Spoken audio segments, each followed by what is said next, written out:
ടേസ്റ്റിൻ്റെ കാര്യത്തിൽ ഒരു കോംപ്രമൈസും ഇല്ല കേട്ടോ. ഇപ്പോൾ ട്രെൻഡായിക്കൊണ്ടിരിക്കുന്ന ചിക്കൻ ഹനീത്തില്ലേ, അതിനെക്കുറിച്ചാണ് കേട്ടോ ഈ പറയുന്നത്.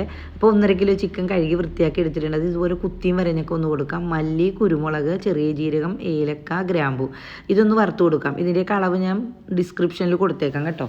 ഇനി നന്നായിട്ട് ചൂടായി വരുമ്പോഴത്തേക്കും മഞ്ഞപ്പൊടി കൂടി ചേർത്ത് കൊടുക്കാം. ഇത് നമുക്ക് പൊടിച്ചെടുത്തിട്ട് ചിക്കനിലേക്ക് ചേർത്ത് കൊടുക്കാം. 2 പാക്കറ്റ് ഫുള്ള് മാഗി ക്യൂബ് കൂടി ഞാൻ ഉപയോഗിച്ചിട്ടുണ്ട് കേട്ടോ. അതുകൂടി നന്നായിട്ട് തേച്ച് പിടിപ്പിച്ച് 1 മണിക്കൂർ മാറ്റി വെക്കാം. 1 കിലോ ബസ്മതി റൈസാണ് കേട്ടോ. ആലിബാബയുടെ ബസ്മതി റൈസാണ് ഞാൻ എടുത്തിരിക്കുന്നത്. അത് നമുക്കൊന്ന് കുതിരാൻ വെക്കാം. അപ്പോൾ ചിക്കൻ ഞാനത് കഴിഞ്ഞപ്പോഴത്തേക്കും 1 മണിക്കൂർ കഴിഞ്ഞപ്പോഴത്തേക്കും 1 ഗ്ലാസ് അരിക്ക് 1.5 ഗ്ലാസ് വെള്ളം എന്ന അളവിൽ ഞാൻ ഒഴിച്ചിട്ട് ഒന്ന് തിരിച്ചു മറിച്ചിട്ട് വേവിച്ചെടുത്തിട്ടുണ്ട് കേട്ടോ. ഇനി വേറൊരു പാനിലേക്ക് 1/4 കപ്പ് ഓയിൽ ഒഴിച്ച് കൊടുക്കാം. അതിലേക്ക് പട്ട, ഗ്രാമ്പു, ഏലക്ക, ചെറിയ ജീരകം, മല്ലി, കുരുമുളക് ഇതൊക്കെ ഇട്ട് പൊട്ടി വരുമ്പോഴത്തേക്കും 3 ഇടത്തരം സവാളയും 2 പഴുത്ത തക്കാളിയും ഒരു വലിയ ക്യാപ്സിക്കവും കൂടി ഇട്ടിട്ട് നന്നായിട്ടൊന്ന് വഴന്നതിന് വേണ്ടി മൂടി വെക്കാം. വേറൊരു പാനിലേക്ക് നമുക്ക് കുറച്ച് ഓയിൽ ഒഴിച്ച് കൊടുത്തിട്ട് നമ്മൾ നേരത്തെ വേവിച്ച് മാറ്റി വെച്ച ചിക്കൻ ഉണ്ടല്ലോ അതൊന്ന് ഫ്രൈ ചെയ്തെടുക്കാവേ.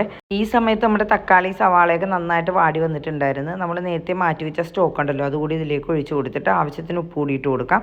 നന്നായിട്ട് മിക്സ് ചെയ്തിട്ട് നമുക്ക് നേരത്തെ കുതിരാൻ വെച്ച അരി കൂടി ഇതിലേക്ക് ഇട്ട് കൊടുക്കാം. 3 പച്ചമുളകും ഒരു ചെറുനാരങ്ങയുടെ നീര് കൂടി ഒഴിച്ചിട്ട് നന്നായിട്ട് മിക്സ് ചെയ്തിട്ട് ഇതൊന്ന് മൂടി വെച്ച് കൊടുക്കാം.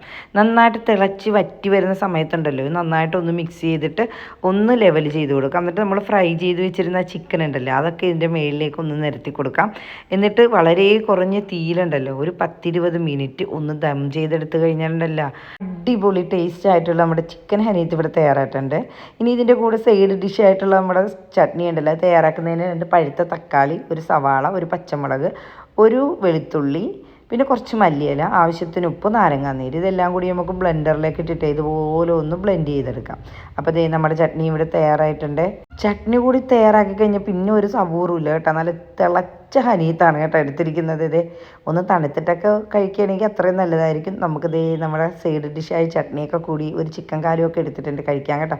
നല്ല അടിപൊളി ടേസ്റ്റാണ്. അപ്പോൾ ഈ പെരുന്നാളിന് എല്ലാവരും ഈ ഹനീത്ത് ഒന്ന് ട്രൈ ചെയ്ത് നോക്കുക കേട്ടോ.